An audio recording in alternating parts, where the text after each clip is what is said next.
తిరుమల లడ్డు సాధారణ స్వీట్ కాదు. ఇది ఎందుకు దేవుడి ఆశీర్వాదంగా భావిస్తారో మీకు తెలుసా? తిరుమల శ్రీ వెంకటేశ్వర స్వామివారి దర్శనం తర్వాత ప్రతి భక్తుడు అత్యంత పవిత్రంగా తీసుకెళ్లేది శ్రీవారి లడ్డూ ప్రసాదం. ఈ లడ్డు కేవలం తినే పదార్థం కాదు, ఇది స్వామివారి అనుగ్రహానికి ప్రతీక.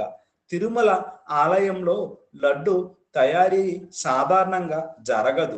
వేద మంత్రాల మధ్య నియమనిష్టలతో పవిత్రంగా తయారు చేస్తారు. ప్రసాదం అంటే దేవుడికి సమర్పించిన తర్వాత భక్తులకి ఇచ్చే దైవశక్తి. అందుకే దీనిని తినడం అంటే స్వామివారి ఆశీర్వాదాన్ని సేకరించినట్టే.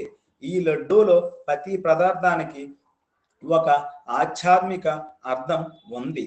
శనగపిండి మనిషి కష్టం, చక్కెర జీవితంలో ఆనందం, నెయ్యి పవిత్రత మరియు దైవత్వం, కాజు మరియు డ్రై ఫ్రూట్స్ సంపద మరియు శుభం. అంటే జీవితం కష్టాలతో ప్రారంభమైన దేవుని కృపతో మధురంగా మారుతుందని సూచిస్తుంది. తెలుసా, తిరుమల లడ్డు ప్రపంచంలోని ప్రత్యేకమైన ఆలయ ప్రసాదం.